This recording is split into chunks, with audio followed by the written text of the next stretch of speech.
Merci beaucoup, Monsieur le Président. En décembre dernier, notre Parlement a ratifié le protocole d'accession de l'Équateur à l'accord de libre-échange conclu en 2013 entre l'Union européenne, la Colombie et le Pérou.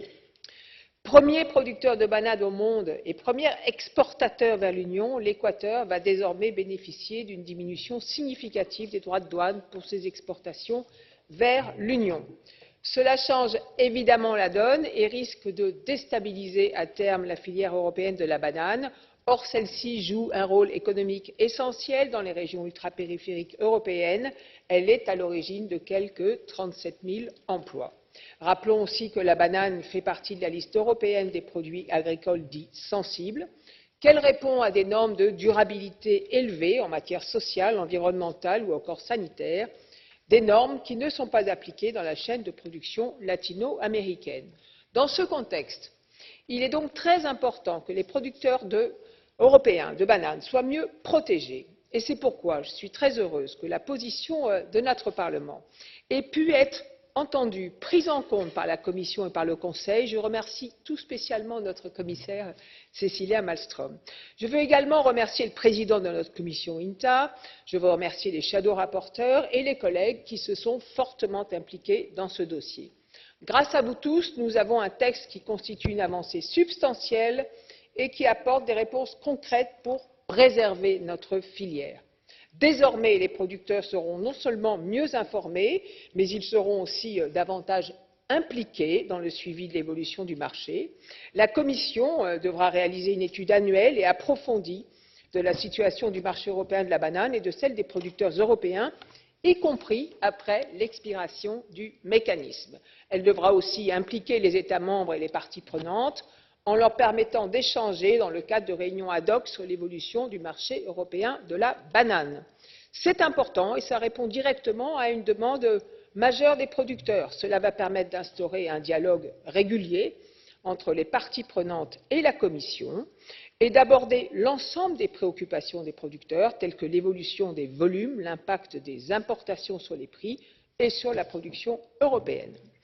La Commission devra aussi améliorer ses bases de données statistiques afin de permettre un suivi beaucoup plus détaillé et plus régulier de la situation du marché européen de la banane et faire en sorte que ces données soient plus accessibles.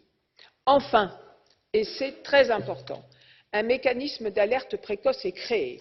Dès lors que 80% du volume de déclenchement du mécanisme de stabilisation est atteint par l'un des pays couverts par le mécanisme, la Commission aura désormais l'obligation légale d'informer le Parlement et le Conseil par écrit.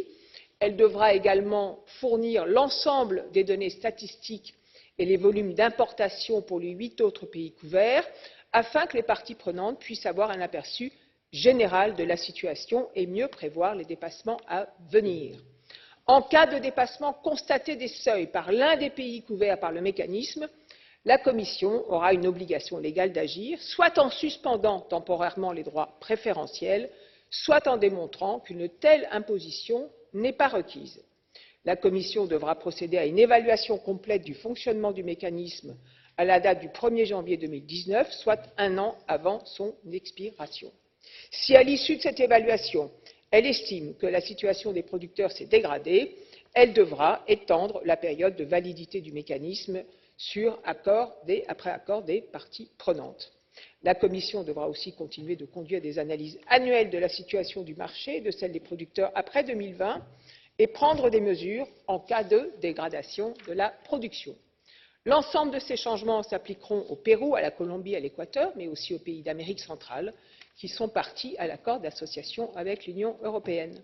Notre Parlement se montrera vigilant quant à l'application de la déclaration conjointe qui lie désormais nos 3 institutions et aussi quant au respect de l'engagement pris par la Commission lors de nos trilogues de faire précéder tout nouvel accord de libre-échange d'une étude d'impact sur nos régions ultrapériphériques. J'arrive, j'ai 6 minutes en tout, je prendrai moins à la conclusion.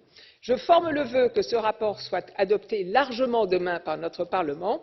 Nous aurons ainsi fait œuvre utile pour ces régions si importantes pour notre Europe. Je vous remercie.